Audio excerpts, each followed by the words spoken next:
प्रतिक्रिया देउछन सांबादिकको सुनिबा आमको भारत वर्षर सबु राज्यर अर्थमंत्री मानक से डाकी रेकर्डिंग करतु नहीं रेकर्डिंग आम जाऊे द्वितीय ये 20 तारिख कथा 21 तारिख दिन जीएसटी काउंसिल बसला जीएसटी काउंसिल जनराली एमती मझे मझे सब बसे विभिन्न प्रकार निष्पत्ति एवं ता उपर अधिक तर्जमा आलोचना करिया परिप्रेक्षी किसी संशोधित प्रस्ताव आसे पुणी किसी आड करने भर आलोचना करी गोटे भल परंपरा 2014 पर ठारू ये गोटे आरंभ हो तो आम बेसिकाली आमर कौन प्रस्ताव सब ओडिशा तरफ हाँ प्रस्ताव सब दि जाइए से उपरे आमर मैडम को कि प्रकार रेस्पन्स रही से उपरे आम फोकस करी पचारि पारे आप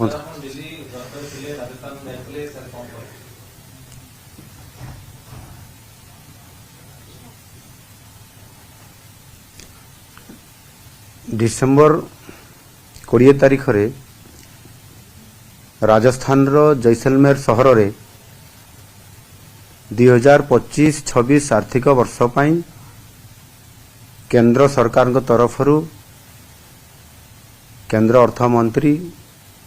श्रीमती निर्मला सीतारमण अध्यक्षतार राजस्थान रो जैसलमेर ठारे ये गोटे प्राग प्रस्तुति बैठक अनुष्ठित होता भारत वर्षर सबु राज्यर अर्थमंत्री मानकु से निमंत्रित करथिले एवं ये बजेट संबंधी विभिन्न राज्यर प्रस्ताव एवं दाबी सब कौन अच्छी से बाबद मतामत नेबा पई आणुकरी ओडिशा पक्षरु 2025-26 आर्थिक वर्ष पई केंद्र सरकारंकर अर्थ विभाग तरफरु केंद्र अर्थमंत्री निकटरे मु ओडिशार अर्थमंत्री हिसाब रे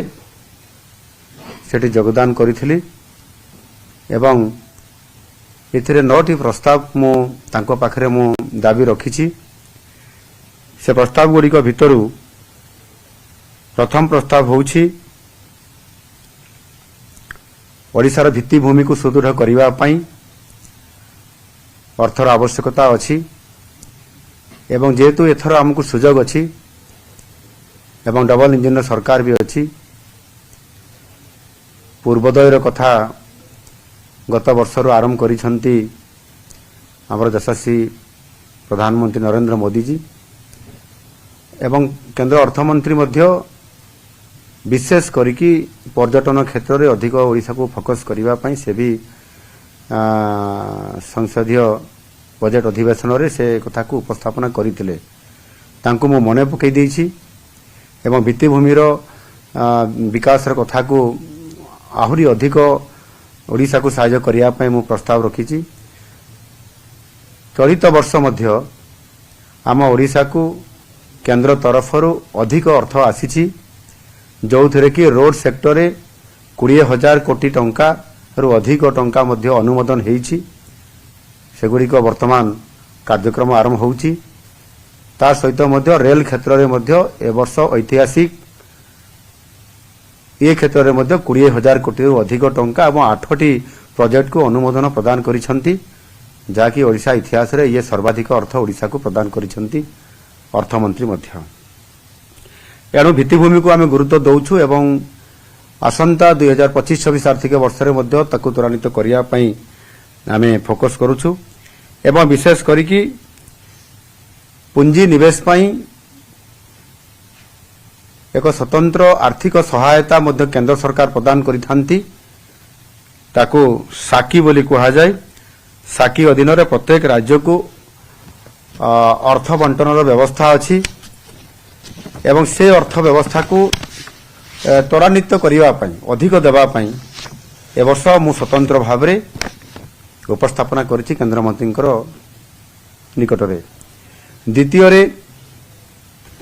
बेसिकली आजिकली गाँव जो माने चाकरी कले कि जो मानकर आर्थिक उन्नति है से माने गाँव छाड़ी सहर को आसुचंती एवं द्रुत सहरर विकास से अनुसार हो पारु नाही किंतु लोक माने सहराकरण होतबा कारणरू सहरीकरण होतबा कारणरू सहर रे से माने घर तैयारी करिकि से माने सेठी रहउछंती ତେଣୁକରି ଓଡ଼ିଶାରେ ସହରୀକରଣ ପାଇଁ ଏବଂ ତାହା କିଭଳି ଭାବରେ ମାଷ୍ଟର ପ୍ଲାନ ସହିତ ହୋଇପାରିବ ସେମାନଙ୍କୁ ସହରରେ ବ୍ୟବସ୍ଥା ଯାହାକି ଆପଣଙ୍କର ସୁଖ ସ୍ୱଚ୍ଛନ୍ଦ ବା ଆମ୍ୟୁନିଟିଜ୍ କେମିତି ମିଳିପାରିବ ସେଥିପାଇଁ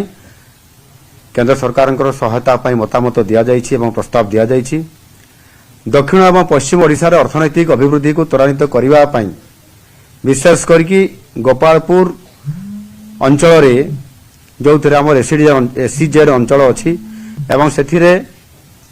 କେନ୍ଦ୍ର ସରକାରଙ୍କର ଅଧୀନରେ ଏକ ସଲ୍ଟ ପ୍ୟାନ୍ ଅଞ୍ଚଳ ଅଛି ସେ ଅଞ୍ଚଳକୁ ଅର୍ଥନୈତିକ ଅଭିବୃଦ୍ଧି ପାଇଁ ସ୍ୱତନ୍ତ୍ର ଭାବରେ ଏକ କରିଡର କରିକି ତା ଉପରେ କିଭଳି ଭାବରେ ବିକାଶ ହୋଇପାରିବ ଆର୍ଥିକ କ୍ଷେତ୍ରରେ ତାକୁ ପ୍ରସ୍ତାବ ଦିଆଯାଇଛି ଏବଂ ଯେଉଁ ଇଣ୍ଡଷ୍ଟ୍ରିଆଲ ଅଞ୍ଚଳ ଅଛି ବିଶେଷ କରିକି ସବୁଠାରୁ ବଡ଼ ଇଣ୍ଡଷ୍ଟ୍ରିଆଲ ଏରିଆ ହେଉଛି ଝାରସୁଗୁଡ଼ା ଅଞ୍ଚଳ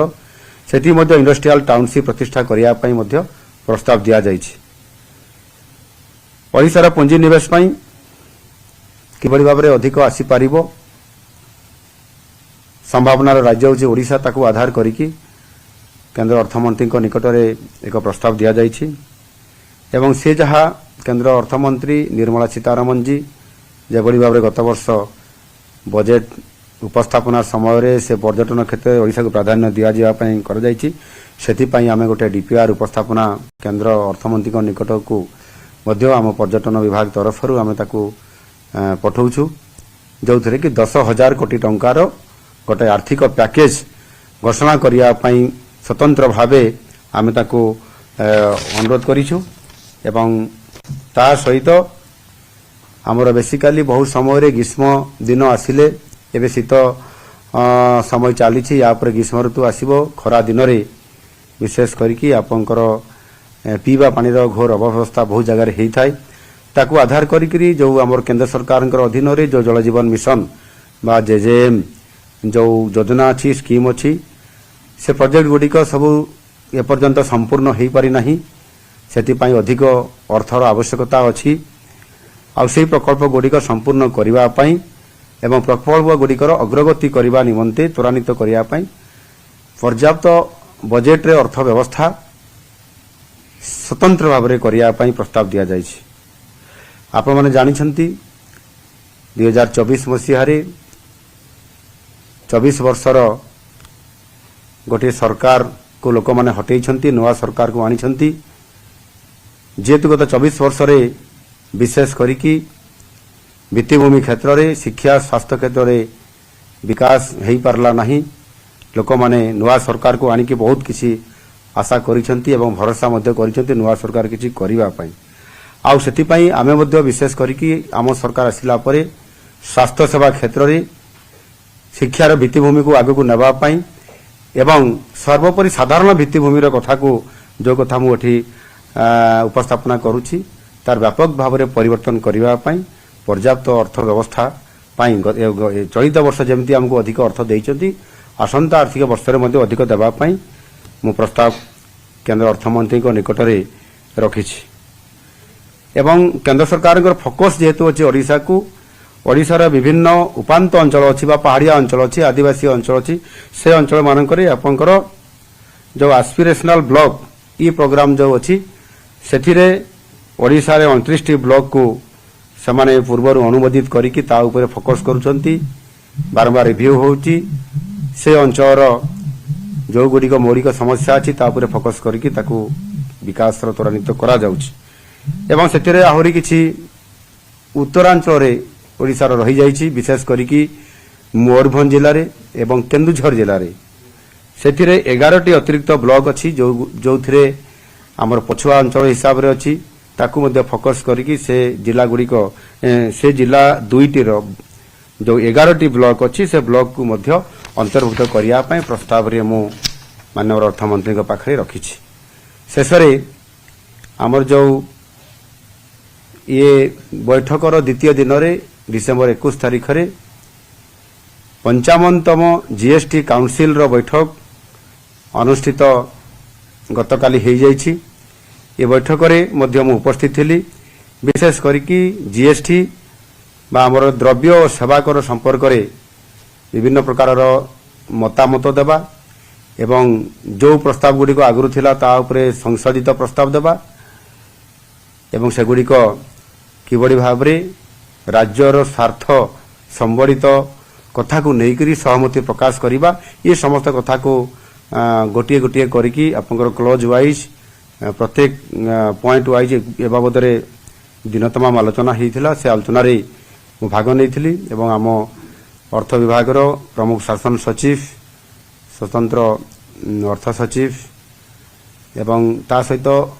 वरिष्ठ अधिकारी माने उपस्थित थिले एवं दिन तमाम आलोचना होईची एवं सकारात्मक आलोचना होईची एवं मु तांकु व्यक्तिगत भाव में जेतेबेले डिनर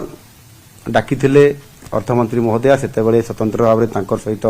उपस्थित रही मु टूरिज्म सेक्टर केमिति आमको अधिक टंका मिलिबो ता उपरे मु फोकस करिथिली एवं विशेष करके भित्तिभूमि उपरे अधिक साहाय्य सहयोग करबा पई मध्ये आमे प्रस्ताव देइछु सेतरे विशेष करके जो हमर इकोनॉमिकल कॉरिडोर जो गुडी अछि अर्थनैतिक जोन ता उपरे फोकस करिया पे अर्थमंत्री को निकट दाबी करिछु से मध्ये आमको ग्रीन सिग्नल देइछंती जे निश्चित भाव में ओडिशा को आमे अधिक फोकस करिवु एवं अधिक अर्थर व्यवस्था मध्ये करिवु बोली से राजी हेइछंती एवं आलोचना सकारात्मक भाव में हेइछि एवं सफल हेइछि मु निश्चित भाव आशा करिवि आसंता जो आर्थिक वर्ष 2025-26 अछि सेथिरे जेतेबेले हमर बजेट आसीबो से समय ओडिशा को अधिक अर्थर व्यवस्था मध्ये हेइ परिबो। धन्यवाद सर मु आशुतोष मोर जोड़े क्वेश्चन रहिबो। प्रथम कथा हला हम समस्त टेलीविजन रे देखिलु आपण मीटिंग पूर्व मैडम निर्मला सीतारमण को जगन्नाथ मूर्ति एवं महाप्रसाद प्रदान कले से अनुभूतिटा केमिति थिला आ आपण केते दूर खुशी आ सैटिस्फाइड जे ओडिशा को प्राक बजेट सर्वे जो मीटिंग आपण सेते सैटिस्फाइड केते? केंद्र अर्थ मंत्री निर्मला सीतारमण जी ओडिशा को भल पाती संबलपुरी शाढ़ी से सब बड़े पिंधती एवं से संबलपुरी बहुत शाढ़ी पाक जाए था महाप्रभु जगन्नाथ को दर्शन करती एवं प्रसाद को भी से बहुत ग्रहण करती स्वतंत्र भाव संवर्धित करवा मुझे सहित जेहेतु गोटे भल संपर्क प्रतिष्ठा होती स्वागत करागला एवं विशेषकर से दृष्टि आकर्षण कर मुख्यमंत्री प्रेसमिट सीधा प्रसारण जोठारे केंद्र अर्थमंत्री को जणाई राज्य अधिक अनुदान दाबी कथा कहते मुख्यमंत्री मोहन चरण माझी प्राक बजेट बैठक में सामिल होते मुख्यमंत्री एवं अधिक शहरीकरण उपर सरकार फोकस रखिंट राज्य अधिक अनुदान दाबी कर मुख्यमंत्री एवं शिक्षा स्वास्थ्य भित्तिभूमि क्षेत्र में फोकस देवा कथा कहुई अधिक शिल्प भित्तिभूमि सृष्टि करने दिगरे भी गुरुत्व दि जाइछि।